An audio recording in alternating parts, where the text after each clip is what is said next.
right The here. last ones I was looking mad yellow. Can you see I'm getting more and more yellow? It's because this light is getting more and more bright. You are. How does the You light? still look How does the light yellow, don't get bro. more bright? Is it better like Turn this? it into the Simpson, bro. Better like this? Can't you can turn the light on, but then turn it away from you so you just get a little bit of it. Yeah. Just a little. Lewis just sent the best idea, dude. We just need a pose for a thumbnail right now so that we don't have to look for one, dude. Okay. Oh, that's true. I kind of like the natural. Oh, natural. Shit. Just do Okay. Okay. Jody, I see you. Jody, I see you with. do a bunch of smiling and shit, bro.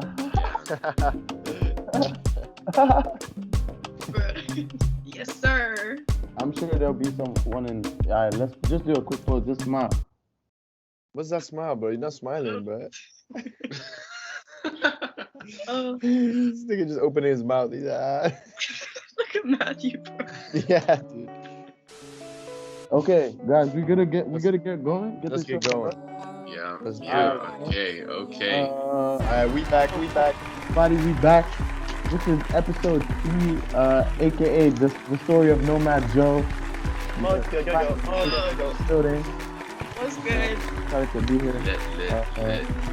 Yes, sir. We got Nomad Slim, Nomad Maddox, Nomad Jo, Nomad Mark. Dude. Right here, you know what I'm saying? Yes, let's get going, dude. So first of all, welcome Jody to the podcast. Thank you, Sante. Oh, Happy to be here. thank you. How we feeling on this beautiful Sunday? Good. I'm good, you know.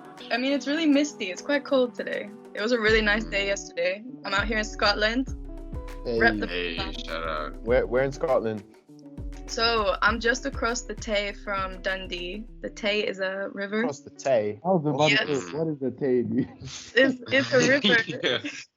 It's a river that runs between Dundee and where my granddad lives, which is Newport. So I'm technically in Newport, but I tell everyone it's Dundee Okay. because that's the. But bruh, whenever I talk to a Scottish person and I say I'm from Dundee, they're always like, "Ugh, Scumdee."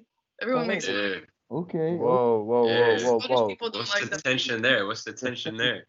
I don't know, bro. Do you remember when we were in Tomorrowland? Every person with a Scottish flag I would talk to, I would go to them. I'd be like, yo, you're Scottish. What's up? Blah, blah, blah. They tell me where they're from. They're either from like Glasgow or Edinburgh or some shit. And I'd be like, oh, I'm from Dundee. And they'd be like, oh. Whoa. Yeah, Sounds like you got some haters out there, Jody. Yeah. What's wrong with your city? I don't know. I mean, I haven't that. been to Dundee enough to know what's wrong with it. I think it's quite cool. Fair enough. I think it's good. I know from my knowledge that like Aberdeen, no offense, Lewis, to watching this, but Whoa. Aberdeen only gets the you know, Really? I didn't know about Dundee as well, but I guess multiple cities, but Matthew's just talking big because he's from Edinburgh. So he's a Scotland. Edinburgh. Let's go. Capital That's a city. Scottish accent. Yo, hold up. So matter of fact, we got a lot of Scottish in the collective right now, right? Yeah. Yeah. I didn't even We clock that, got man. I just grouped y'all as UK, you know. 3 Yeah, Scotsmen. I don't know, man. I don't really know where I'm from no more. You know, this summer I was told that you're laughing right now. You're laughing, but dude, it's hard, man. Tell It's me, hard tell me. not knowing where you're really from. You know, being a nomad like this. You know, from birth I was told like, yo, half Scottish, half Ugandan. And then we moved to England when I came to uni, and then my dad's like, actually, it's more like UK because I'm also kind of low key like from England. And I was like, okay, I guess I'll just rep UK then instead of saying Scotland specifically. And then this summer he's like, yeah, like I'm half Bermudian, so you're quarter Bermudian. And I was like, oh, okay. I mean, I'm only 21, right? I should have known that from the start, but here you go, man. Nomadic lifestyle. Nomadic. From the parents. Love it. Love to see it. So Jody, tell the people a little bit about where you're born, where you're from, how you got to Dundee where you are right now. What was the trail? So it's actually a little full circle moment. I was born in Dundee. Hey. And then when I was 2, I moved to London. Well, not even London. It was like outskirts of London. So like I say London, but it's not really. So I moved there when I was 2. And then when I was 11, that's when I hopped on a plane and moved to Tanzania. Spent 7 beautiful years there. And then, Hold up. Why did you go to Tanzania? You're in England and you just going to Tanzania. Why? Mm. Give us What some. happened? What happened? so my dad worked for this company. What was it called? I don't even know. I don't even remember. JTI, I think. Y'all won't know it, but that's where he worked.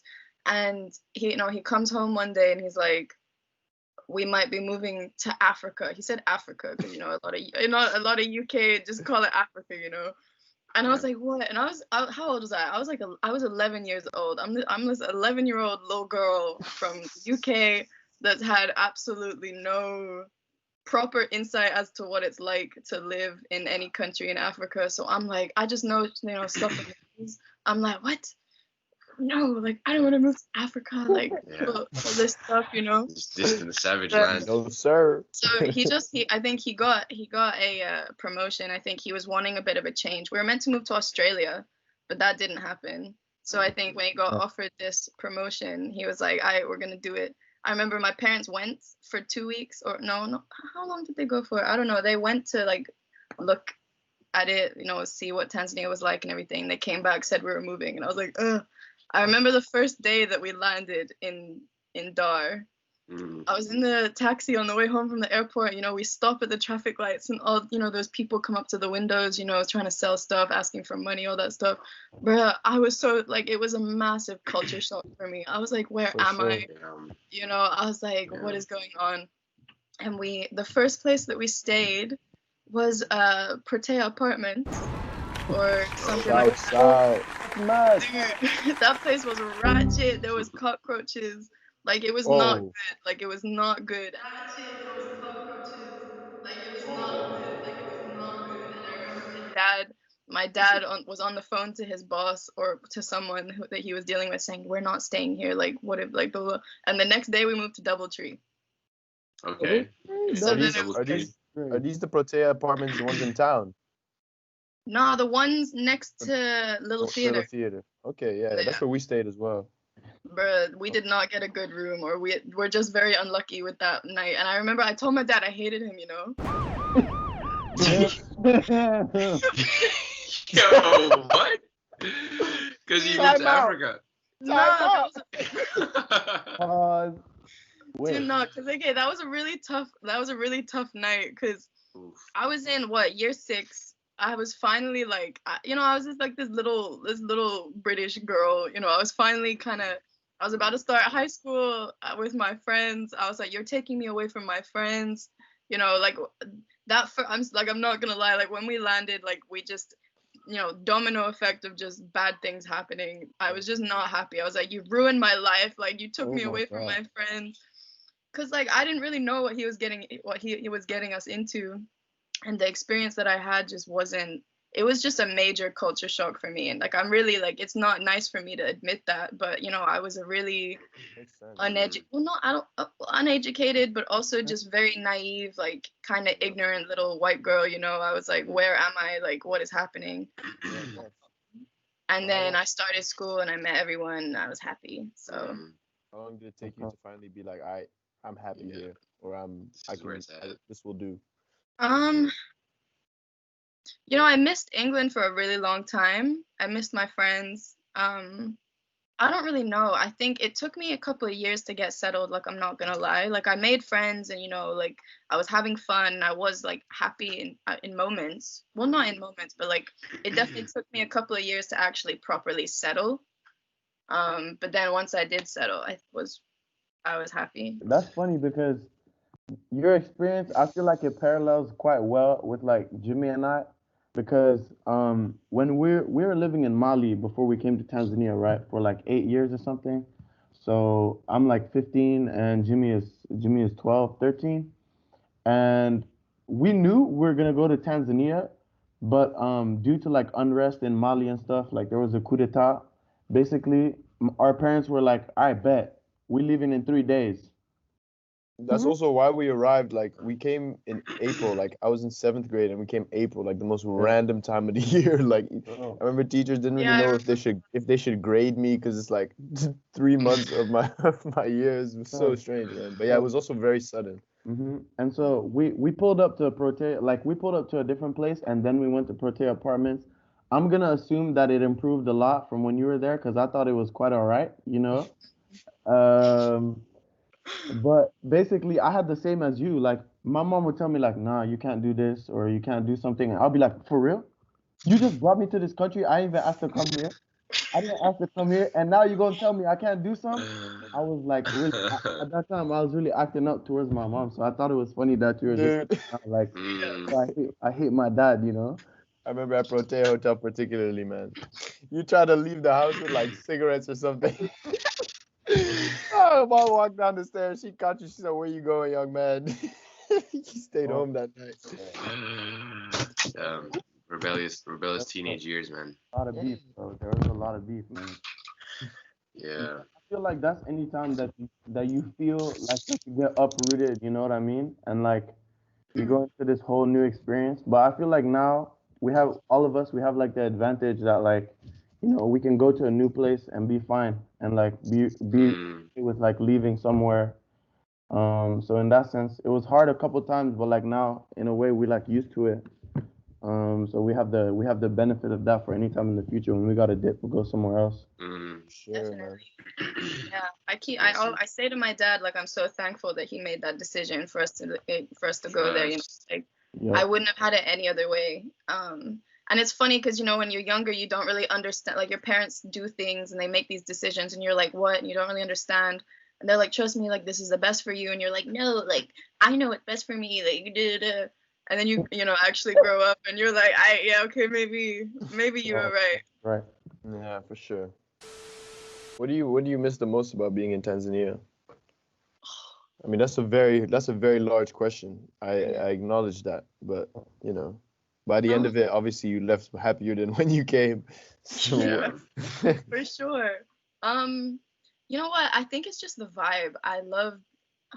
I don't know, there's a lot of things that I miss, but mm, definitely just the vibe of it, you know, it was so laid back, you know, we had our little bubble and because it was such a Yeah. small place, you kind of felt like the whole place was just yours, Mm. and that was really special.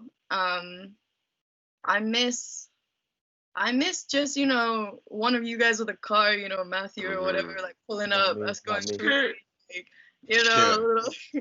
a little skitty get good. But We go. We go. Skinny get. We gonna put um, some videos over this. Some videos over this. We got some nice memories. I feel like we lived a very, especially I think coming to university, made me appreciate so much more the childhood that we lived. You know what I Mhm. mean? And even when I was there, don't get me wrong, when I was there, I was like, okay, this is pretty special. Like this is, not everyone has this. But then when I came here, even more so. Like, yeah, I explained to people like what we used to do, like even after school. I'm like, yeah, just go Cocoa Beach for a beer. And yeah, they're like, dude, what on a Tuesday? Like at whatever 3 o'clock. I'm like, yeah, calm, like just over there. Like it's not a thing. Yeah. Um, yeah, I had a really really special I childhood. I had that moment in high school where like, you know, because a lot of us we come back to Europe like in the summer or whatever. I say we come back. I guess we just go, you know, whatever day. But like, and then you know people and you talk to people here and stuff. And I got back to Tanzania at one point, and I was like, bruh, I was talking to my friends like, guys, we need to understand what we're like living through every single day. The fact that like, first of all, we just too blessed to have the type of resources in our family that we can live in a nice type of way in Tanzania compared to a lot of other people. But then Mm, to also clock that compared to a lot of people just in the world in general, like the stuff we're living through, like living in the tropics, living next to the ocean on the beach, like going mm, water skiing on the weekend kind of thing, like it's not normal, and like I, I remember the last like year and a half in TZ when I really made that realization. It was like when you end up mm, like that and you have such opportunities, you best exploit it to the fullest. Yeah, man. yeah, honestly, Enjoy it. yeah. So true, dude. real. Yeah, even when I tell people our nights out, you know, we'd go to the yacht club and we'd like be on the beach, you know, and there was bandas like turning up and stuff. Yeah, Like even that in itself, that you know, that was our destination for a night out. Like we're on a beach, like And, it's crazy. Yeah, man, and we even got tired of that. At some point we were like, we need to switch up. Talking But about like, there ain't man, shit, we used to say there ain't shit to do here. yeah, exactly. Mm. Thanks. We're like, Yeah, yeah, all we it's can do is crazy. go to the beach. We were definitely very lucky. And I remember like a month or so before we left, like we were done with exams and everything. I sat there and I was like, damn, like this is all gonna be over soon. Yeah. And I just really wanted to make every day, count after that. Yeah, yeah. But yo, when we finished exams, that was such a good time. Like that was such a good like period of time between them Yeah. then and us leaving. Mm. Yeah. That was Jeez. Zanzibar, just Yeah, chilling. Oh Yeah. man. that Zanzibar trip was a whole vibe. Nah. It's What just like that you don't time. know about Zanzibar? Just to explain it real quick, bro. Explain our proximity to it as well, fam. I Mhm. so little lesson for the viewers. Tanzania actually used to be called Tanganyika, Oh, and then it, Oh and then damn. it joined with facts. Zanzibar to become Woo. Tanzania.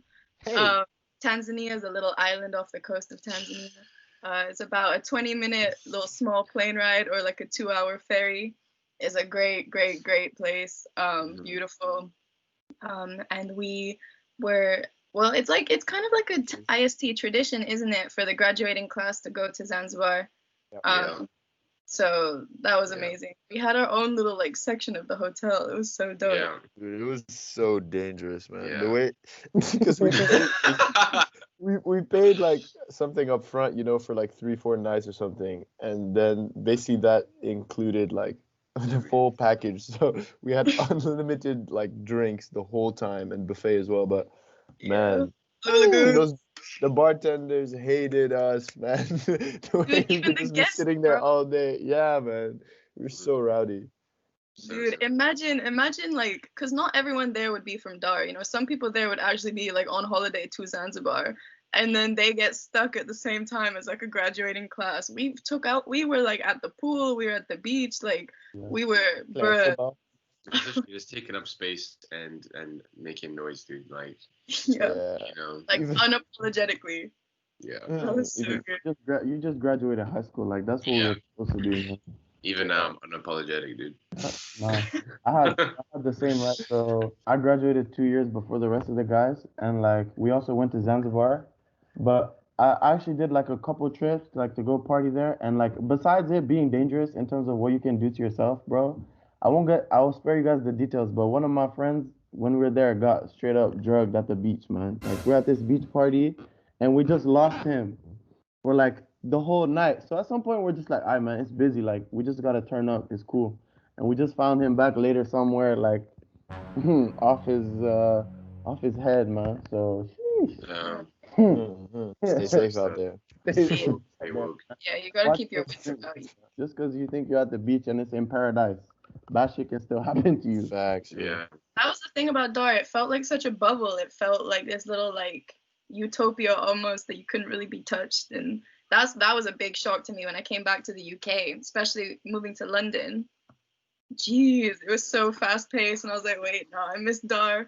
But Yeah. you know what it is as well. It's like that feeling of, that you're saying like community and like closeness is also because like in a sense, especially like just us going to like an international school, we're also very isolated, also geographically on that peninsula. Basically everyone, Yeah. almost most people at IST definitely live there. So like that also really created that like isolated feel almost, and almost like Mhm. like an illusion that you're in this like little utopia and shit. But then like Yeah. if you take like go across the bridge to Lewis's house, and like beyond there, it's like how it's also very different. So Yeah, Yeah. there's some quite dangerous areas as well, man. Like Yeah. It's not I all remember paradise. myself too. Like there was just a period of time. There was a period of time where we started hearing about a lot of robberies and everything, right? And like like these car robberies, like snatching purses and like that type of stuff. And like I don't know, for the longest time, especially coming from Mali, which felt super safe, like it felt like you said, like a bubble, of like, we can go wherever we want. It's cool. Nothing's gonna happen to us until Yeah. one day I was just walking down the street with a couple homies, and this car came and they snatched this girl's purse, bro. mm, They dragged her ass on the ground, bro, until the purse like gave up. You know what I'm saying, bro? Teeth broken, dude, like blood mm, her, like you have to like carry her and like clean her up type of thing, you know. And that's that's what like one of the moments where I was like, all right, man, like this This ain't is cool, bro. Like, just say, don't be under the illusion, you know. bro, you still gotta be careful in the streets, man. Like, exactly, bro. But that's one thing. Like, you have to actually go out into the streets and like, you know, just be out there, kind of, to make these realizations, man. Because I feel like there's too many expats that, you know, the only thing they do is go from place to place with their driver. You know what I'm saying? And they don't. That way, you don't connect. You don't even connect with the country you're in. You know. Yeah, man. Not that you need to get robbed to connect to a place, but like, you know what I'm saying? No, but I get you, man. Even how you get around, like even, yeah, I'm sure, like you said, you know, going from point A to point B with a driver in an AC car the whole time, and like never actually interacting with like with like the local people as well, and like, yeah, man, you also learn a lot more by doing that, you know. And I feel like, at least I can speak for us, we definitely were more on that wave also, you know, just going around in bajages, like even little things like that, you get so much Even more in touch with those like mini conversations with the Bajaj driver that you could have. A is really good for practicing your Swahili. Shout out to Mama Mushi, Mama Banda, Mr. Innocent. Shouts out Swahili teachers. Yeah, I used to love talking to the Bajaj drivers, and it was really fun when, you know, they would try to give you Mzungu prices, and then you'd be like, Papa. Yeah. Mzungu is a white person. Yeah. Guys. Yeah. Keep in mind. Also, just this is kind of a different topic, but that also was one thing that was like a shock to me, because like, or still is, like, you know, because even me, Matthew, and Marty, for example, right? Like, we're like light skin, like for us at least, like that's how we see it, you know. But like in Tanzania, like we're Mzungu, like fully, you know, like that's what they don't see us. They don't see us as like black in that sense. Yeah.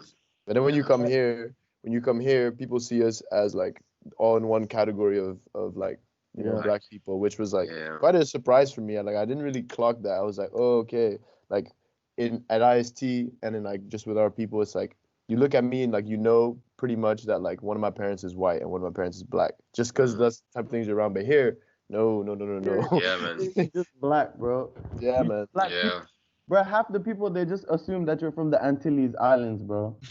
You know, Or something like that. Yeah. Be like, oh, you from Suriname? No, bro. No. But that's a whole nother conversation. I know. That's not But, even right now, dude. Yeah, I'm always Portuguese here, man. I don't. Portuguese? Yeah, What? man. I'm like, how, man? Like, and they're like, oh, okay. When I say no to Portuguese, they're like, oh, Brazilian. I'm like, nah, man, just light skin, dude. Just half black, half white. Like, Brazilian? What? I mean, it's pretty saucy. I'm not gonna lie. Sometimes, depending on who's asking me, I say yeah. Yeah. No, watch out. You know, if it's gonna help the chest. Yo, don't play too much. Yeah. I didn't mean. Trust you, Matthew, of course. The only thing I get mistaken for is Irish. Yeah, I can see that. Because I have red hair. Yeah. Yeah. And people call me the brave girl. That really. Really? Yeah. Proper. I see that. Oh, it used to annoy me so much. Now I'm over it. You know, one time I'm gonna just pull up to Halloween as her and just shut people up. Wear your normal clothes. What do you mean, dude? I gotta wear I haven't seen Brave actually. I carry the country. Yeah, me neither. I didn't watch it as a point. Oh, okay. Nice. I took a stand. I was like, I'm not watching that movie. Rebellion Army. But Jimmy, run it. Jinx. But like, so moving on from TZ. So where did you go after Tanzania? After that blessed period between uni and high school, where we had a fantastic time. Where did you depart to? I went to London, central London. I went to uni at the Uni of Arts London, UAL, to study public relations, and I was there. Yes, sir. So, yeah, and now I'm back in Scotland. Okay. Temporarily, but I'm trying to move back to London soon. So you said you went to a school of arts. I was about to Yes. say you studied some art thing, but then actually, yeah, I do remember you didn't study that, but you studied public relations.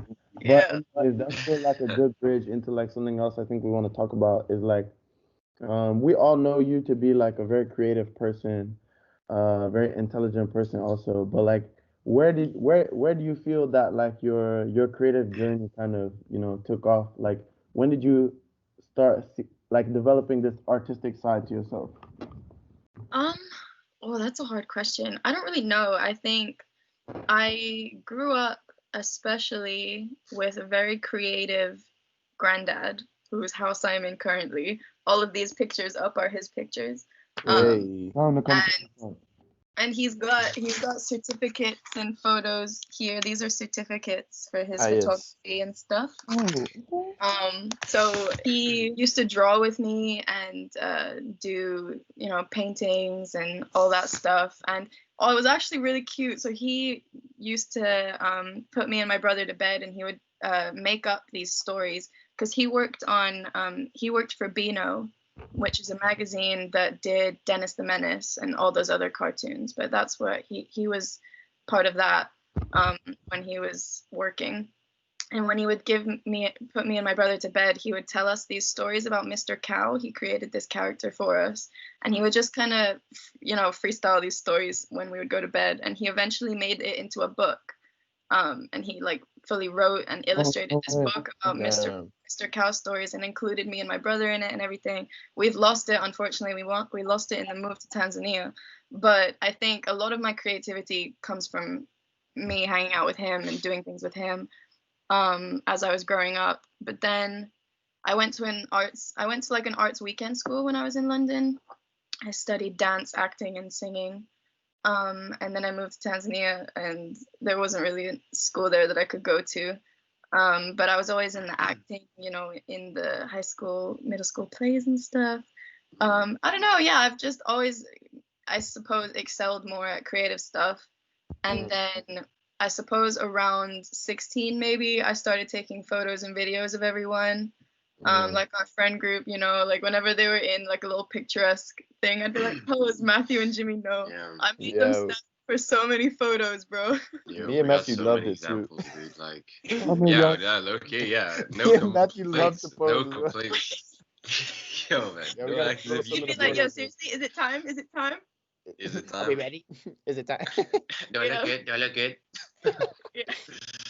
I have so Yeah, many photos yeah. of just the same scene, you guys posing and Mm, stuff. Called it Joe Photography. Shout out. Um, true. and then uh, yeah, we did the TEDx thing, came to our school, and I wanted to be a part of that.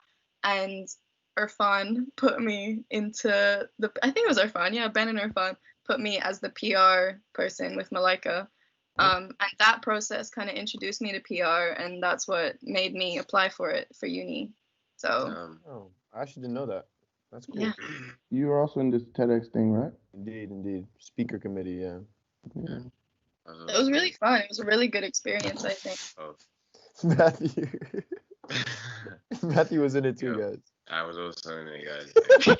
I was Guys, also I in it. never heard. I only knew about Jimmy at this point, dude. Really? Wow, dude. Matthew, speak up. What did you do?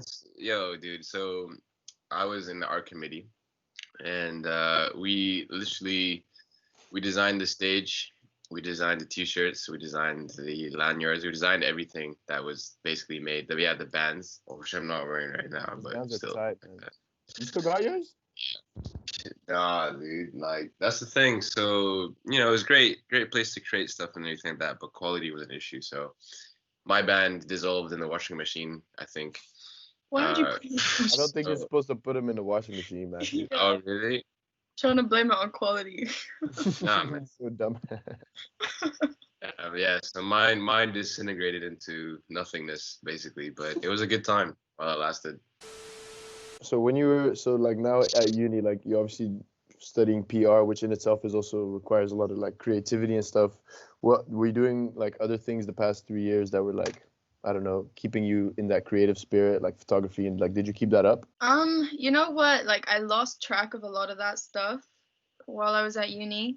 I think uni was a big struggle for me for multiple reasons. And I was just kind of focused on getting through it. So I feel like I did, like I can't, like, but when I applied, I originally wanted to apply to like, for like an acting course. And my dad was like, maybe get your degree in something else and do acting like on the side, like join like a theater or something. And I was like, yeah, okay, I'm gonna do that. I was like, woo. And then I came to London, and all that just went out the window for multiple reasons. I was so caught up in especially freshers and all that, you know, that vibe and stuff. So eventually I kind of wasn't really doing anything for myself other than uni and hanging out with friends. Unfortunately, but I still took photos. You know, I was y'all know I was big into my Instagram, so I suppose that was creative. Didn't you do some modeling or something? Oh yeah, so I was in obviously an arts uni, and my course is one of the least artsy courses, but there's so many amazing courses, you know, photography, fashion design, like all those cool courses. So I was in halls with people on different courses from different campuses, because my uni had 6 campuses. I went to the communication college, but there was a fashion college, there was like a fine art, you know, there was all these different colleges. So some people in other courses needed models for their projects and all that. So some people asked me. It wasn't like professional in any sense, but you know, it was fun. I got to pretend for like a couple days, so that was good. It was fun. I mean, shit, if you're a model, you're a model. It doesn't have to be making money, but like. Yeah. Maybe we can drop in some pictures, you know. Show the people Lewis. Lewis. Dude, send them to you already, bro. Oh man. Yeah, But that's yeah, dude. Yo. But for those of you who don't know why we keep on shouting out Lewis's name, Lewis edits all the videos and puts it together. So shout out Huyo. yes, sir. Yeah, He's really good at this behind the scenes stuff, huh? He's producing the music like a boss. Yeah. Also like a boss. That's a silent killer, dude. Yeah, man. Big up. He's on the low, just doing everything, man. Just doing bits. Yeah, man. Can you guys hear the puppy crying? No. Okay, good, because I didn't know. Can you hear it? Oh yeah, no, I can. Yeah, I do. I was wondering, like, because you know, you said that you didn't really give much time to like photography and all those other things, and like at uni and stuff. But like, is there any like particular, maybe now, like any particular like creative like realm or whatever, or creative activity that gives you, I don't know, like the most energy or that excites you the most or something like that? Because I've been receiving from you on the low some snippets of you rapping. So, I mean, not to throw you, not to put you out there, but I see you blushing. So. Yo, is it time, bro? Shit. I mean, I'm just asking, like, you know, is that something that's, you know, been like, hey, this might be something special? So to address that, I have always written stuff. It's kind of been something that helped me get through feelings and stuff, like growing up. Even in high school, I'd write all these poems and whatnot. And then for some reason, when I came to uni, I'd say it was probably like in my second year, the poems kind of eventually started to have a bit of like more of like a flow to them. And I think, you know, I probably was inspired a lot by you guys, because I was like kind of around, you know, you guys would like freestyle at the yacht club and stuff, you know, and like I was like there like trying to like make beats on the table. DJ Ratch. That's where that originated. True.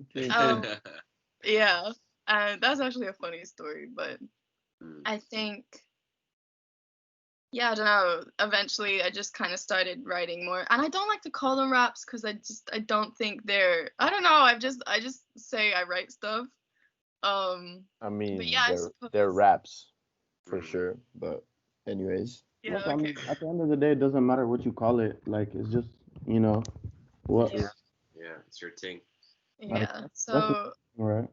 I did it on the low. Just for myself, because I enjoyed it, and I did, you know, and it was good. It was a good little like, output for me. Outlet, yeah. Outlet, yes, outlet. And then now you all know about it. So Yeah. which is actually good because I feel like that's gonna push me to get better. Yeah. But I really enjoy it. I enjoy that. So, and it's good for me to get my feelings and thoughts out there. Yeah, it's such a good creative outlet. Like, I mean, obviously, I'm saying this, but you know, it's good to hear it from someone who doesn't consider it rap, but you know, rap stands for rhythm and poetry. So literally, you know, long as you, RAP. Is that and poetry? Yeah. Does it Supposedly, I think so. I've heard that as well. Yeah. It used to be in our SoundCloud bio, so I remember. Nah, but that's really cool, Jody. I remember when you sent me like I don't know, we were on the phone or something, and then you were like, "Yo, I think we were having a deep convo or something," and then you're just like, "Yeah, wait, I've been writing some stuff down," and then you sent me some videos, and I was like, "Bruh," I remember I was like, I can't, you know, when you first said it, I was like, I wasn't like skeptical, but I was just like, I didn't really know what to expect. I was like, okay, Jody rapping, where is this coming from? Very surprising. I was like, I gotta be, whatever happens, I gotta be 100% honest. You know, I can't just be like, hey, cheering you on when it's trash. Yeah. But then when you sent it, I was like, oh my goodness, what? And he sent me more and then more, and I was like, dude, that, like, it made me so excited because I was like, I love when I see like one of my friends like exploring like a new creative journey or whatever, or discovering that they have some skill that like has just been hidden or suppressed forever, and then it just comes and it's like, whoa. I was like, and also getting a female rapping from Nomadic is also so tight. Like, we get some crazy collabs going and stuff. So I'm excited for your journey, man, because it's gonna be like, as long as you want it to, it can be something, man. Yeah. I heard some of it too. I heard a little something Jimmy showed me. I was like, what? Yeah, Like, you know, so It's lit. whoever is listening, right? So Jimmy or the three of them all were in the same grade, and I was 2 years above. So Uncle.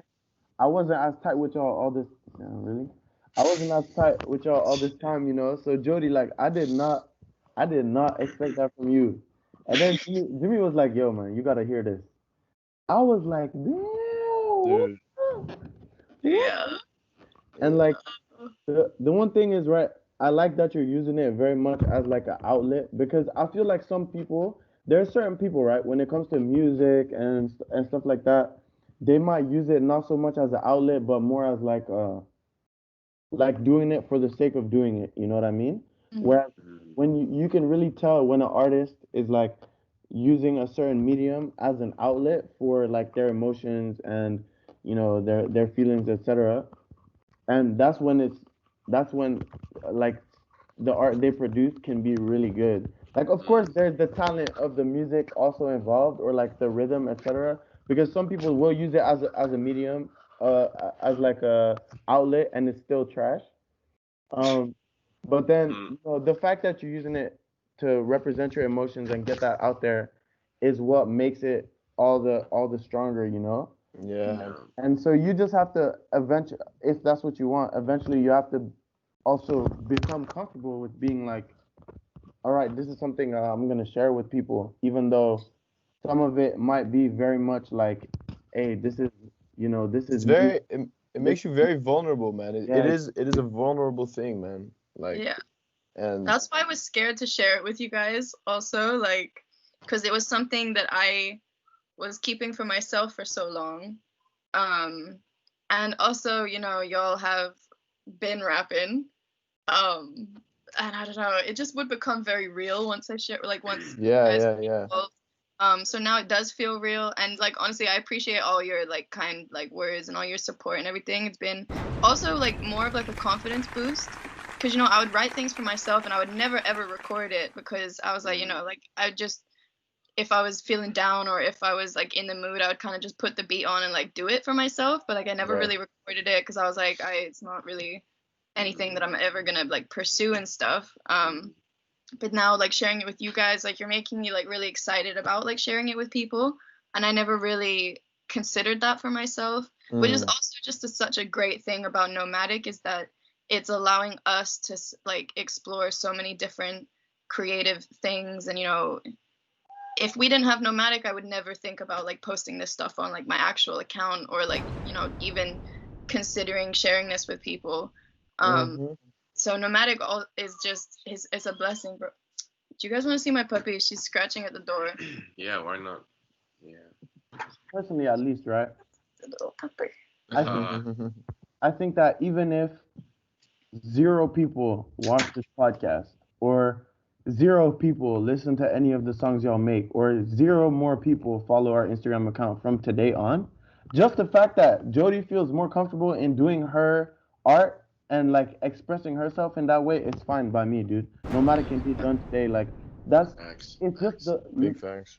it's like things like that that I feel that makes this collective like important to ourselves, but also important maybe to other people, that they can see like, all right, man, like you can just get together with your friends and support each other and help each other grow in that sense, you know? Like literally, for me personally, I'm so fine with everything ending today, just knowing that like, you know, Jody It all is. is more able to share this thing that she likes to work on, you know what I'm saying? Like it's all these kind of small things that are happening since we started this journey. So that's what makes it all worthwhile, you know? I feel that definitely. I think like that's indeed what's gonna like keep Nomadic going, because it's first and foremost something we're doing for ourselves, and that's what's like so important. Like all the, you know, when we talk about followers and just growing our page, like that we want to do all these things, but like at the end of the day, like why Nomadic started and what it does for us every day in terms of our personal growth and development and confidence and exploring our creativity, like that's so valuable, and like no like lack of streams or no lack of this and that can ever take that away, you know what I'm saying? Like that's why I hear your point so much, and like that's what's going to keep it sustainable. Like as long as we're alive, you know, there, it might as well be it's really just in a how do you say that, in Nomadic just embodies really each and every one of us in that sense, if that makes Sure. And even I really love how it's kind of brought all of our communities together. Like, you know, all our followers are made up a lot of like our each of our like people wherever we are.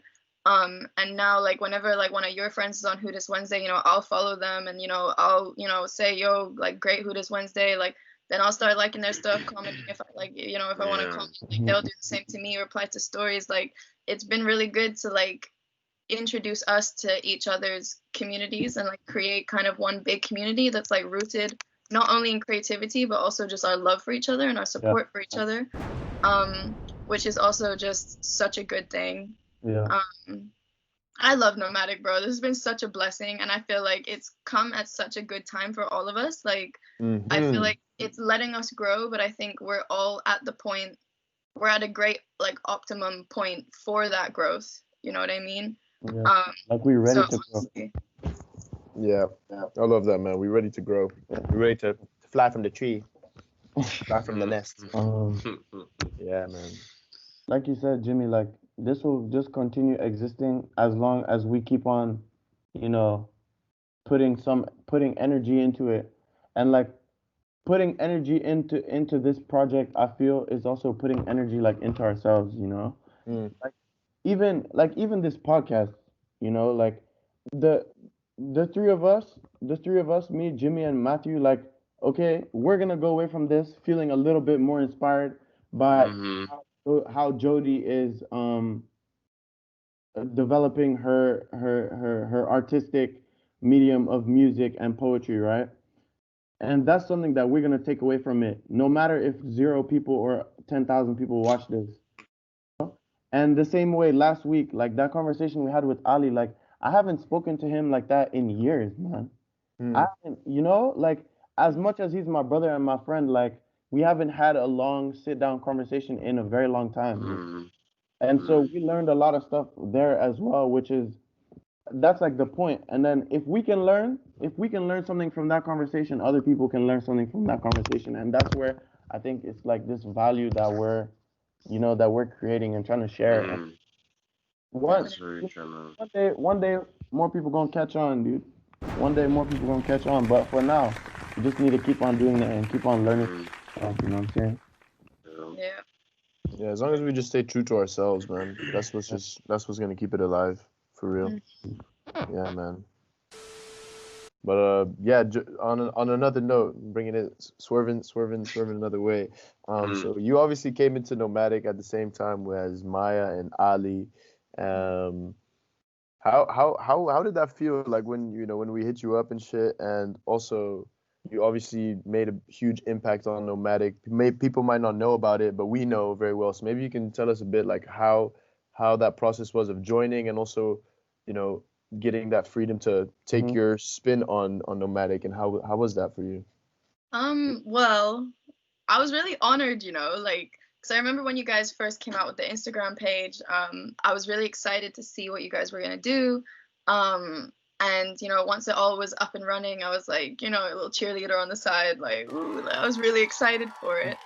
And I just loved what you guys were doing. And then when y'all invited me in, I was like, yay! I was really excited, um, because I had just finished uni, and it was a really great opportunity for me to have something to work on. Not only that, I was going to be working on it with like some of my closest people. I was just really excited for that process, but I was also a bit nervous, because I didn't really know what I had to bring at that time. Um, because I was thinking more as me being an actual member, like what is my creative thing, like what am I going to do. And then once I actually started, once the work started, I realized that I had a lot of knowledge in PR that was coming in useful. And at first, like, I'm not gonna lie, I was really nervous because I had all of these ideas, but I didn't want to seem like I was trying to take over. I didn't want to seem like I was trying to like run the show, because obviously I had to respect that you guys started this and I was a new member, and like I wanted to be respectful. So I had all of these ideas that I felt like I was just like itching to help with. And then you guys were really reassuring, being like obviously if you have something to say it, like we'll welcome everything. Like you guys were really just good to work with. And then I became more confident, and I found my feet within the group, and I feel like then it was easier for me to kind of start to say stuff and start to be like, yo, actually I think this, or I've come up with this idea, what do you guys think, and all that stuff. And I realized that I didn't really have to have I didn't have to be like an active member like you guys are with music. And Marty, you're always on the stories, a little spokesperson. I realized I didn't have to be like that. I could be more behind the scenes, and once I kind of was comfortable with that, the PR stuff started flowing, and I'm like really honestly been enjoying it. Like when I create content or like graphics or like whatever, I'll be there honestly for so long just working on it, and it doesn't feel like work because I love it. Like it's funny because when I started uni, there was this question of what my ideal job would be. And I remember citing Wiz Khalifa's Instagram page, because at that time, Wiz Khalifa's Instagram page was on point. He had like obviously someone running it for him. He had all these professional pictures, and it was edited in such a way that his Instagram just looked really good. And I remember saying that like, that would be my dream job, is to like run someone's Instagram like that, or like be a part of running an Instagram like that, and like creating that kind of content, and doing that for someone like a rapper. Well, maybe not like a rapper, but for someone in the public eye. And now to find myself doing this with you guys is kind of a great. It's been fun. I feel like this is what I meant to do. Yeah. Damn. Shout out. Finally coming through to That's what's up. what a creative journey, man. See, it's funny how like stuff like that happens. I'm gonna throw in kind of like a deeper topic and stuff like that right now, but you know how you said, so like your ideal job was to work for an Instagram, and then just by coincidence or just by chance, when you graduate from uni, this page comes about, and we come and approach you and say, hey, would you like to run our Instagram? Like literally couldn't be more kind of perfect in place, you know what I mean? Yeah. I just think it's funny how sometimes universe throws out that energy. Like if you really want to do something, and it's like the universe hears it and it's like, oh, okay, cool. You keep on working on your grind. Don't worry. One day the opportunity will come up somehow from somewhere. And, Yeah, I man. definitely believe in that too.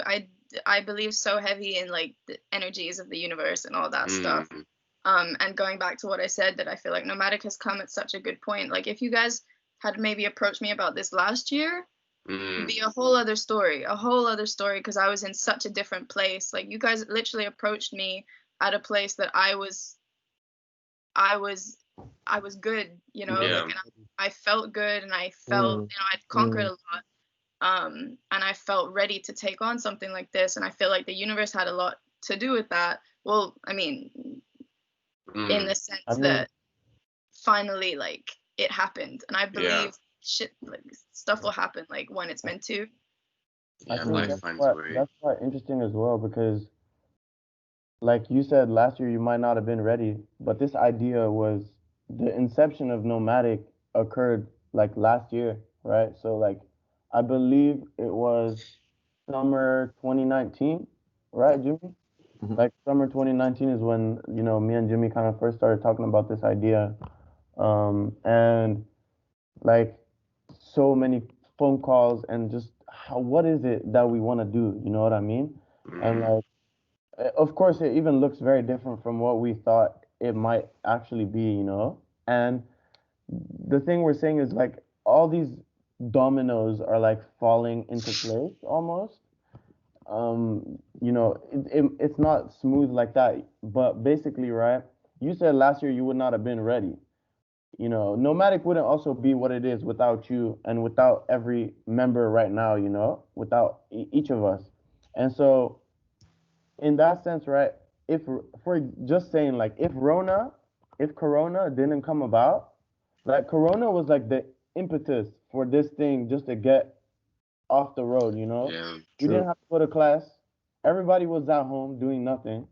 So that's when we were like, if No excuse. we're not gonna start it now, we're never gonna start it because we don't have anything to do except for sit at home and study. So like we Mm, have time, you know. So that mm, so even that happening, right? I'm not going to say that it's good that it happened or anything like that, but just the fact that it did happen is what now has us where we are today in a way, So mm, like all these things kind of line up to create this moment for you to like then be a Mm, part of this and whatnot. So I think that's, I mean, shit, whatever you wanna make from that, like Mhm. it made it so that the time was right for all of us. I think. Yeah, Um, definitely. And I mm, think like that. it's just working so well. Even, obviously we're still learning. We still have, we hit a couple bumps sometimes, maybe, like, it's not going to go perfect the whole time, but I'm really, like, proud of how it's going. Yeah. um and it's something, for me personally, I've never really had something like this to, be so proud about and to tell people about, and to feel like, I'm part of something like this is really Yeah. special, especially to be mm. doing it with such great people. Yeah. And yeah. like I, Blessed. Shout I out. just want to say that like first off, on a side note, I feel like this whole squad that we got going right now is like we're, what we're able to do is more than what the sum of the individual parts is able to do, Mm, And like, and then what Jody, what you're saying, like having this thing that you can work on, is like I would just encourage everybody, if you have any type of like idea or whatnot, bro, just start. Like Honestly. just start. You can keep talking forever and thinking forever, but like just start. Just the fact that you have something to work on in your free time that's not school or that's not just your 9 to 5 job, like it makes it so much more like fulfilling, and it lets you be productive, mm, outside of like, the mainstream grind thing. yeah. I feel there's so much like societal pressure to be productive in the sense of like, oh, okay, like, are you making money right now? Are you studying? Are you know what I mean? But Mm, I mean, society doesn't want you to be creatively productive because that's how you then get ahead of the game. You know what I mean? exactly. So Exactly. they're like, no, no, no, no, be busy with this and it'll distract you with other stuff. Like, I don't know, like, you know, I don't know, just life in general. But when you then put in the effort to then put in the work to be creative, or have a way of like expressing yourself in a different way that's not making money or studying or whatever, then I feel like that's when you really excel as a person. Yeah. They want you to all be cogs in the machine. They don't want you to build your own machine. Exactly. Exactly. That could be our quote of the podcast, really. Don't be a cog in the machine, build your own machine, people. Yeah, man. Preach to that, man. Preach to that. Mm. I also feel like if things continue to grow with Nomadic, I feel like Nomadic is like the perfect culmination of like, it could become a source of income, a source of creative outlet, a source of everything, man. Like that's my dream, honestly. That's where I want Nomadic to go. I want it to get to the phase where like we can like this could just be our life, man, and we can just continue to inspire and continue to like, man, that would be amazing. Yeah. I think it's so deeply embedded within all of us that we're gonna keep working on it. Like it's not something we're gonna give up on or anything, because it's become such a big part of our lives, and when you work at something and when you're that determined and you're that passionate about it, it will go somewhere, whether it's big or small. Like we are gonna get something out of it no matter what it is, which I think we already have so much, and it's not even been a year. Like it's been March to November, so solid. You do the math, man. Because you don't want to. You do the math. No, March, April, May, June, July, August. No. 8 months. Oh, there we go. That's not too bad. Good, honestly. That's a nice one right there. And if you think about not just like the numbers, but in terms of what it's done for us, like countless, dude. Endless things, man. Yeah, man. Even just something as simple as posting a video on the story, like a video of me talking or whatever, that in itself is it's character building, to have the confidence to do something like that. Yeah. It takes scary. Yeah. It's scary presenting yourself to that many people. Bro, the amount on those first, like when it was like the introduction days, and we had to put a story up being like, my name is Jimmy, I do this, I do that. Oh my goodness, it was so funny. Like I know I personally took so many takes. Yo, but I also know my fellow nomads did too. Shout out Julio and Maddox. I know like Marty had already had his No Edge page, right? So he was more or less comfortable speaking it. So when he saw me do it, he was like, yo, like I remember leaving, I was at your house, Marty, and I left the room for like half an hour minimum. And you were like, yo, you still doing this thing? I was like, yeah. They were like, yo, just take the video. It's not that hard. I was like, yo, you don't understand that. Yeah. And then Jody, you even told me, you're like, yeah, man. I hit you up and I was like, what did you think of the video? And you were like, yeah, I don't know. Like, it's good, but like you putting on this weird front or this weird voice. I was like, what? Like, yeah, Matthew and Lewis too. I was like, nah. Yeah. First present to yourself. I feel like, when you're a bit nervous, you have this automatic setting that you go into like this really serious, like formal way of talking, and you're like, straight to the point, like, hey, like this is what we're doing. And then you just got to break that down, and I struggle with that too, but we're all getting better at it. But people want to see personality, so I think it's gone a lot better. I feel much more. I feel like 50 takes to like 10 takes. Yeah. Progress is progress. I think this leads back to this other conversation I had with the boys the other day. It was like this idea of perfectionism, you know what I'm saying? Like 50 takes, bro. I know that in the first, I know that's maybe an exaggeration, but but it's a slight exaggeration. It's a slight exaggeration. Like I've had some moments also where I did a lot of takes, man. And like you think it's gonna be a quick thing because you're recording a 15-second video, no? Bro, there's a lot of takes, bro. Put on the shades, take off the shades. It's still wearing a hat, nigga. So, I remember when Lewis was even in Lewis's video, man was like doing this, and he was like, "Hood." That's one thing, right? Like one thing that we had this conversation that we all struggle with this in Nomadic is like we sometimes feel like things need to be perfect. And so it number one, it slows us down, and number two, it almost like stops us in certain situations, And I think we're learning a lot in terms of like we're getting kind of away from it, and to the point where it's like, all right, we can just kind of do stuff and try things, and we can fail, bro. It's totally okay. And like, I think that's why we're getting more comfortable just taking a video, because it's just a short video of yourself. It's not that deep. Yeah. It's not that deep if you stumble on your words once or twice. You know what I mean? Like, we're not on national television, so Yeah, it's uh, calm. and that's how we keep on getting better, and we keep on like learning, is by also making those mistakes, but also like making those mistakes and just like allowing it to be out there, kind of thing. Mm. Yeah, definitely. Because, like, it's hard because, people are going to be watching you for those 15 seconds. Their mind, like, their attention's on you. And that's, like, nerve-wracking. But then you think about how many stories that we watch in a day. You're flipping through those stories. Yeah. Like, you're not going to remember, oh, this person did that. Like, oh, they kind of pronounced this word weirdly. Oh, they did, like, you don't remember that stuff. So you Like, go. imagine people that they watch the story, then they go tell their friends, yo, oh damn, yo, Got did you hear Jody stumble on her word in that story, dog? That was so funny. Like, Yeah. you know what I mean?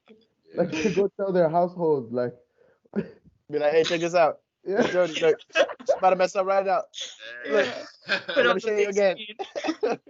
Yeah, All the time. it's never Bruh. that deep. Never ever that deep. Yeah. Yeah, But no. it's human nature to be to feel like eyes are on you. Mhm. Like, no matter what situation, like even when you're walking down the street and like you trip, right? Some people, if you're really good at it, if you're really good at like at being calm about it, whatever, you just realize you're like, oh, no one's watching. Like, it doesn't matter. Even if someone was watching, they don't care. But if you're super like, I don't know, if you're kind of a nervous person or you're very conscious of the fact that like people might be watching you, you trip over and the first thing you do, you're like, oh crap, who saw that? Like, oh damn, the lady over there, oh damn, she laughing at me, oh crap, you know what I mean? Like it's oh man, It's dude, it's also I had a bad one like that the other day, dude. Guys, oh I did the dumbest thing. I'm riding my bike, no hands.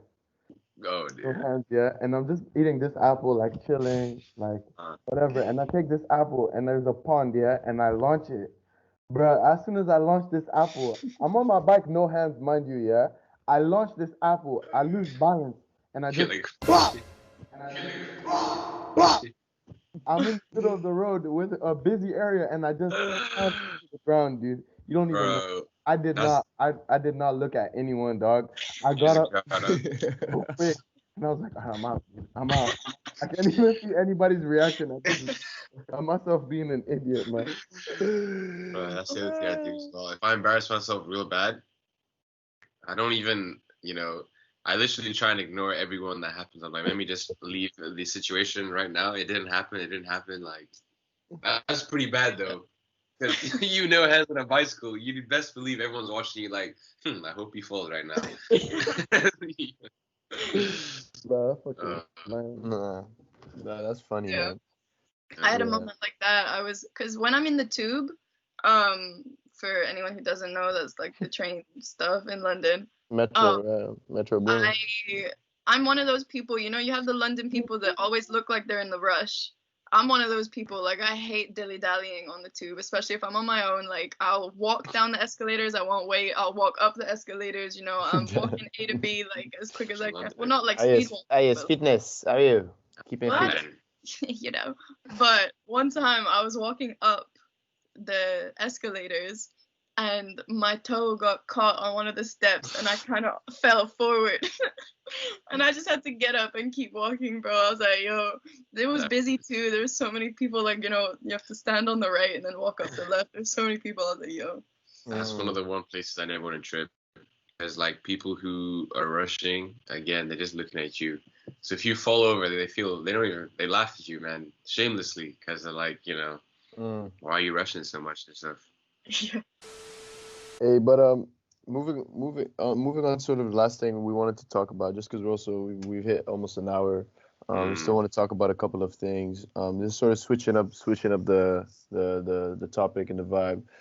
Like before, you were mentioning, Jody, that whilst you were in London, obviously there was periods where you weren't able to focus on your like creative sides because you're focusing on yourself and conquering your own things, and like we also know you now, and like you've had some like mental health turbulences over the past years and everything. Yeah, how was it for you, like, I don't know, being in London, and like, were there any sort of things that, I don't know, you've learned or had to really overcome? Because knowing you personally, I know that you've grown an insane amount over the past years and overcame a lot of like mental struggles, among other things, and like it's very apparent in you, that you've come a long way. And so I think that's really inspiring for me, but also just for people to hear, about how you've sort of overcome that. So yeah, when did that sort of start, and how did you sort of start to Um, overcome certain things? so yeah, mental health is something that's really important to me, talking about it and everything. It started when I was 13. Well, I suppose that's when my first memory of kind of struggling was. Mm, Um, it's kind of that classic tale of my parents got a divorce and I didn't really handle it that well, especially like living in Tanzania. They didn't just break up, like my mom moved back to Scotland. So right. um, I suppose it all started around then. But I didn't really understand it while we were at school because I didn't really have the space to explore it, I suppose. I just knew that I was an emotional kid. I knew that I struggled, but I didn't really understand why.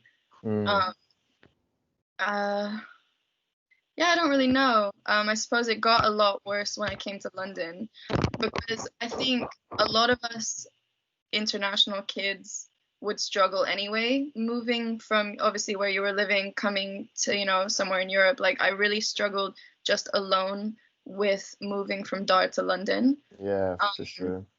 that was a big process for me because I kind of realized that I didn't know who I was.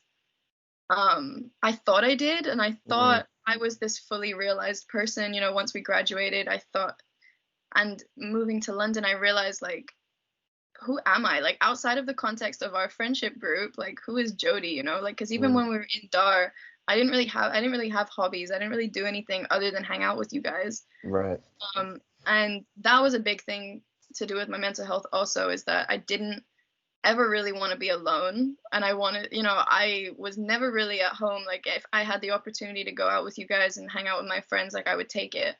mm, And I wasn't really I was focusing more on trying to, be happy with my friends than developing myself. So when I came to London, I was like, yo, yo, who am I? I was like, what's going on? mm, Yeah. mm, All of a sudden on my own, like making new friends, like, and like in this whole different context of myself. So that alone was a big struggle for me. Um, and I was really unfortunate. I encountered a lot of bad things in my first year. Hung out with a couple of bad people that didn't present themselves to be bad people when I first met them, but as time Mm, progressed, some stuff happened with them. So my first year was a bit rocky, and yeah, I don't know. There's so much to talk about. Like there's mm, so many things I could say, but I think one of my biggest lessons that I've learned, and the reason why I'm doing so much better now, is that I'm the only one that can change stuff for myself. Like I can't rely on my friends, my family, mm, doctors, medication. I can't rely on anything to do anything for me. Like it has to come from myself. Like I have to do it for myself. And that was something that I really struggled with because what I found with mental health, and I don't know, I think a lot of people will kind of feel the same way, is that because I didn't know who I was as a person, like I said, I was having yeah. identity Hmm. issues. My mental health felt like the only kind of special thing about me, and that's so Like it messed up became to your say. identity, kind Yeah, of just it's so being. messed up to say, but it's like I was like the only thing I have. Like at the time I wasn't thinking this, but like looking back and seeing how I was acting, I feel like I was kind of holding on to this thing because I was like, if I'm not depressed, then who am I? If I'm Mm, not mm, mm, struggling with yeah. anxiety, if I'm like, then who am I? And were the Um, people around you also like? Did they also have like mental struggles or anything like that? Like, were you around those type of people as well? That it um, kind of kept you in that niche? yeah, I did have a couple friends who struggled with their mental health as well. And, at first, you kind of think that it's something that, you help each other. It makes you both stronger. You have someone to listen to you. They know what you're going through. But it's so, see, I never want to be the person that says don't surround yourself with people that struggle with their mental health because they'll just bring you down, because I struggle with my mental health, and would I want someone not to be my friend because I'm just going to bring them down? No. Like I've had multiple conversations with like family where they're like, you have to surround yourself with like happy people, which I do really agree with, but I never want to not be friends with someone because they struggle with their mental health, because I would hate for someone to do that to me. But certain people just aren't healthy for you, I suppose. And I think especially in my first year, I was one of those people. Like, I didn't want to help myself, and I think I did lose a couple friends because they couldn't see me go through that. Like I suppose it gets frustrating when and like you guys probably even felt it too. Like, I spoke to you about it. Like, it's frustrating to talk to someone who's struggling but they don't want to help themselves. Right. So it's like I can only help you so much. Like, if you're not going to help yourself, then no one can do anything. Yeah. And that's it. Like, once you reach that understanding that you're like, only I can get myself through this, then you're good. Like, I'm not saying all your problems go away, but that's honestly such a turning point. Like, when I came to that realization that I was like, I'm like ruining my own life, like I'm not trying, like, like it's so, yeah, I don't know. It's a weird one. It's a weird one because it does feel so, when you haven't reached that point yet, it feels so impossible. It feels really impossible. If you wake up and you feel like you can't get out of bed, it feels so impossible to even go to the toilet, bro. Like, to get up and eat, like all that stuff, like it feels so impossible. And then you do it and you're like, okay, it's not that bad. Right. And honestly, it is just finding that energy and that strength to just do things. Like, just get up and do it. And even if you don't want to, even if you don't feel like it's gonna help, like if you just get up and do it, honestly, it really does help. So I just started making an active choice to be happier. Like, even though there was nothing going on to make me happy, I was just like, nah, like, just do things, like I would go out for walks by myself, like just go around London, have a day to myself, like, but get up and do things. Was there, because you're saying like it has to come from yourself, you have to make that realization, like I'm the only one that can make that change, and that it's sort of like it's a sort of like a turning point, right? And like, but was there anything that stimulated that turning point? Like I don't know, like contextually, did you move? Did you surround yourself by different people? Was there something that kind of made it easier for that, that realization to come? I think a big thing that helped me was, I think the start of my turning point was honestly getting my tattoo, which Matthew was there for. Yes, I remember that. I have a little red dragon on my rib. Go with a dragon tattoo. Yeah. That I think was honestly the start of my turning point. That was like, I posted a little thing about it on Instagram, but I've archived it now because. Yeah, we remember. At least I do. Yeah. Yeah. We were there. We were there in the comments. Yeah. I want to have that post up, but there's 2 photos, and I think the second one is a bit. I was a bit too. But that was a big turning point for me, getting that tattoo, because that was kind of like a physical promise to myself to do better and to be stronger. And it was worth the pain. I know I was squeezing Matthew's hand the whole time, bro. But I think, I don't really know. I think I moved house in that year. That was a big turning point for me because I made a new friend group at my local, at the pub. And they helped me through a lot. If I was struggling like at home or whatever, I would just go around and I would just be with them while they worked. And I kind of just embedded myself into their little pub scene. And that really helped me, making those new friends and having more of like an active social life. And then finishing uni, lockdown, honestly, like lockdown was so important for me. Lockdown was really beneficial for me. Because I feel like a lot of people experience this, you're kind of stuck with your own thoughts, stuff that you were trying to distract yourself from thinking about before, that it all came up. We all had to address these things. and I kind of was alone with my thoughts, and I realized what I wanted and where I wanted to go, and I also kind of developed like a new sense of self, I suppose, during lockdown. And then Nomadic came about. So, Timing. It's all about timing. timing. See? I mean, for real. Yeah, but I no, said earlier.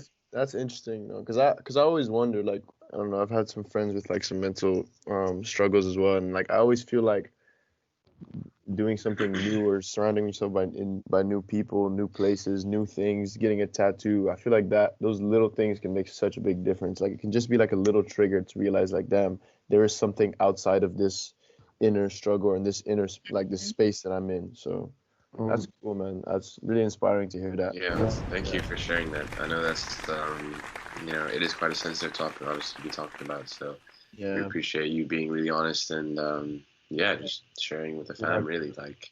Yeah, man. I think it's really important to talk about these things because more people than not struggle with their mental health, no matter the severity of it. Even if it's just like a little thing that, as long as it's kind of affecting who you are and affecting your daily life, like it's something that you should talk about and get help for, and no matter the size or whatever. But yeah, I'm always down to talk about it. I think it not only helps me, but I feel like it's just good to have these conversations. Yeah. And do you feel now, like, last question, like you're also with Nomadic and everything, and where you are right now, do you feel more like confident in you as like a person kind of thing, and like your identity kind of finding yourself and shit? Yeah. Yeah, I think so. That's what's up. For sure. That's what it's there for. That's what it's there for. Like, it's just good to hear positive come out of it. But yeah, should we wrap up with the quote? We're getting to the end of the podcast. I mean, just a couple things, like Jody, from what you said, like, yeah, first thanks so much for sharing that, because it's not always easy, I think between the four of us here, especially like you said, leaving what we consider to be our home to go to a new spot on our own this time, without our close family around us. It's definitely not easy. So I think each of us have somehow gone through our own kind of journeys with ups and downs in that sense. And I'll just like Nomadic, how there's no perfect time to kind of start. I think it's the same with if you're struggling with anything, really. So like myself also I went through my own fair share of issues, back in uni, and like it's easy to say, this is when this thing happens, this moment in time happens, like that's when I'm gonna start working on it, or when I graduate, I'm gonna start working on this. When I finish my exams, I'm gonna start working on this. And what you kind of showed, I think, with this fact that you said, all right, bet, I'm gonna go get this tattoo, and like I'm gonna start working on myself, like you said, kind of like a physical promise to yourself. Like there's no right time for those kind of things, you know what I mean? Like one time is more right than another, but there's no best time to get on that kind of thing. So just important to keep in mind, like when you want to change, when you think that you want to change something, like no time is going to be perfect, and so you just got to go for it. I would say, like whenever you can. It might take you long, it might not, but I think that's something to keep in mind. All right, so this was quite a long episode, people. And so we're just gonna finish off with the quote of the day, which was given to us by Jody this time. She didn't even look it up, nothing. This is straight from organic. How do you want to just repeat it? Okay, my brother's looking for the puppy. She's in here. Yeah. Shouts out Ryan. Shouts out Ryan. That's how you know it's a home podcast. Yeah. Yelling at your family. Yeah, sorry, quote of the day? Oh yeah. Don't be a cog in the machine, build your own machine. Make that money, get that bread. Right there. All right, so with that, blessings. Much love, y'all. Appreciate y'all. Nomadic Thank you for Stories, having me. telling your story. You're very Yeah, welcome. thanks so much, Jody. That was amazing. That was amazing. You guys. So. All right. Peace out, everybody. See you on episode 4. Woo! Let's get it. Playing.